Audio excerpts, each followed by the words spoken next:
So now that you got all... Where'd my tool go? Ah, it's cramped. So now that you got all your little nuts off here.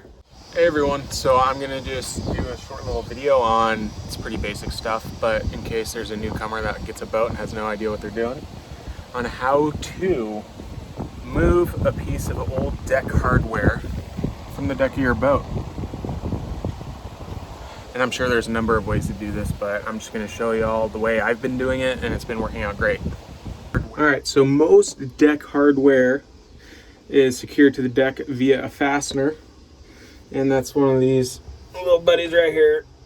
And you can tell it's all blue and it's gross because there's been water getting in. So the whole goal to remove it is to reseal that hole and then drill in a new one so that water cannot seep in.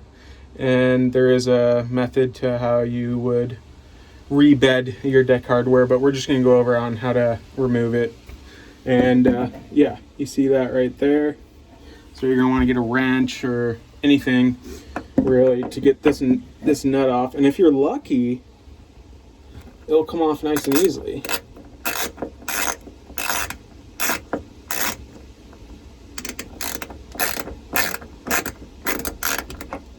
Yeah, it's coming off.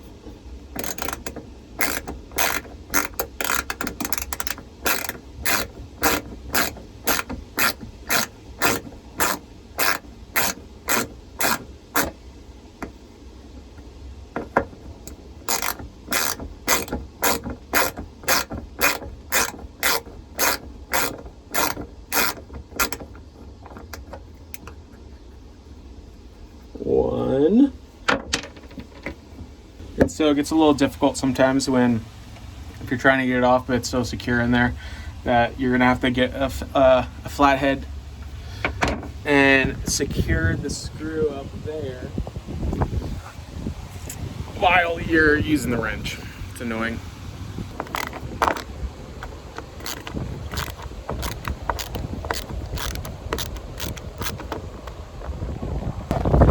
Boom. See how it's all blue and gross?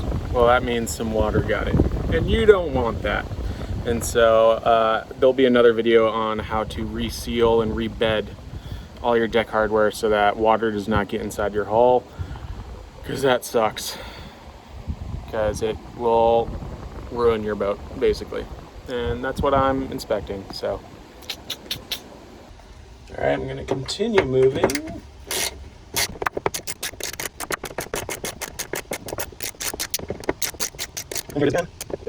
So now that you got all... Where'd my tool go? Ah, it's cramped. So now that you got all your little nuts off here,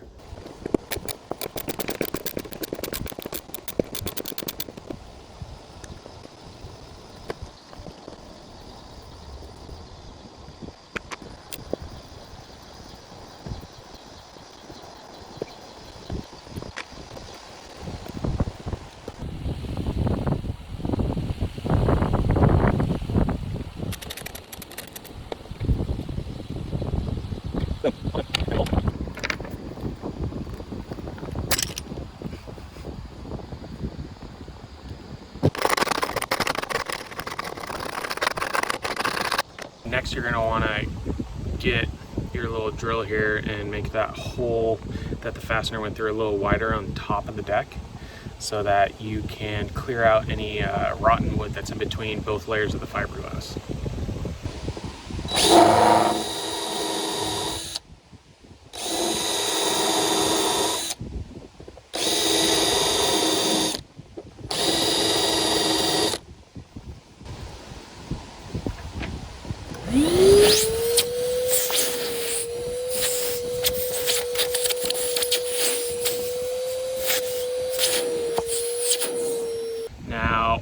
Now, from what I read from a great book, it's called This Old Boat, and it's about refitting or restoring old sailboats.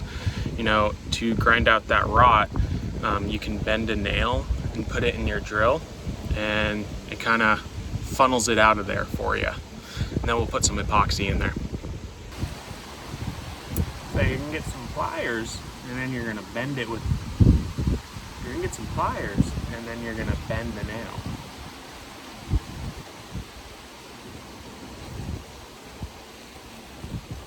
Like so. Boom.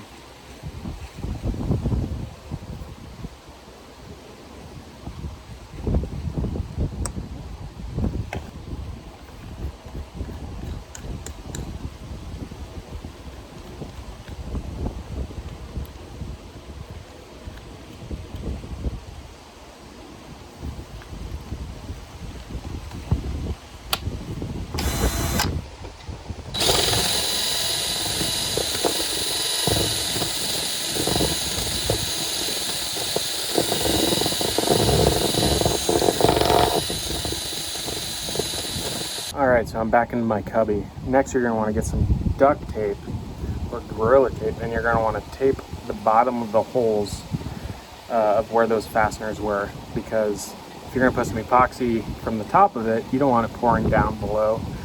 And sometimes you got to make sure it's really secure because it will seep through. I can speak from experience.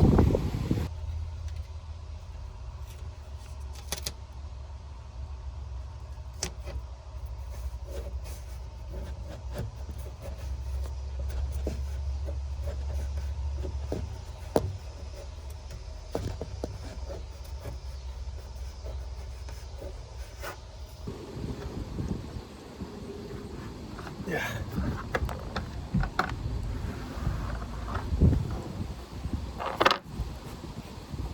Okay, so next you're gonna have to mix the epoxy with a little thickener.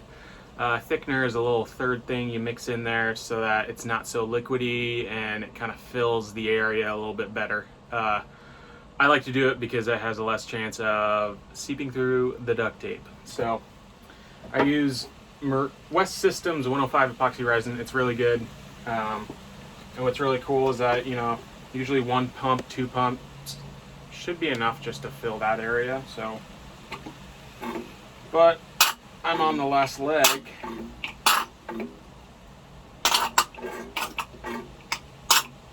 So I'm gonna eyeball it.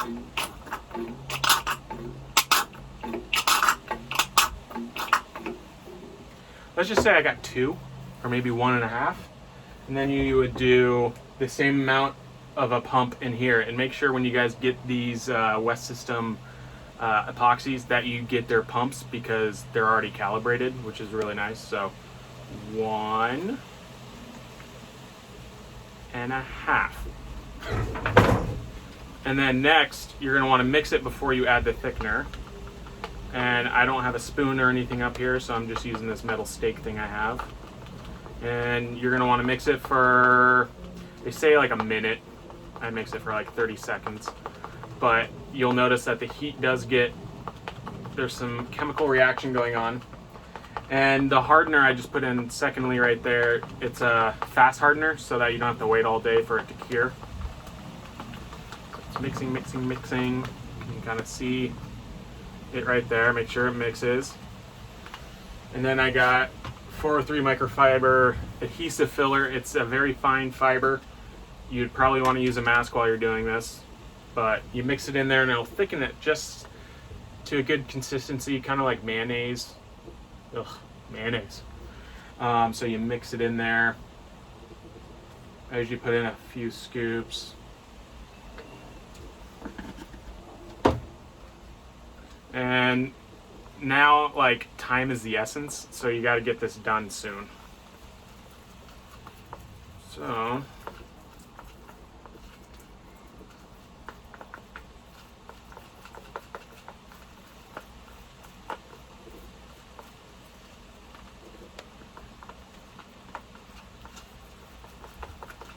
and I'll have these with some links in the description of this video. So mixing.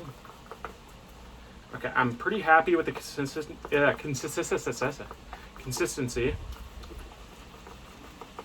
It's really cool is I have a little syringe that I'm gonna just put right in there. Try not to get this on you like I just did, because this stuff hardens, it stains, it's a pain in the ass.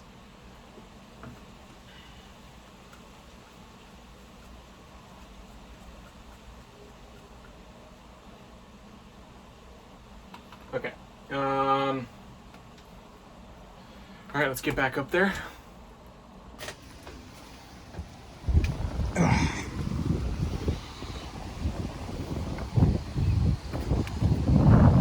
right, then we're gonna put it in there.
So it's okay to put a little extra epoxy because we're gonna sand it down anyways. Alrighty, so that's that. If you got any questions about removing deck hardware or anything, please ask me because I'm sure I got some hurdles that I still need to do. Every piece of deck hardware is a little different. So yeah, take it all with a grain of salt, but hopefully that little tidbit helps out. So I didn't get a lot of work done this past week because there's so much deck hardware to remove. So not that big of an update, but hopefully that how-to video helps out.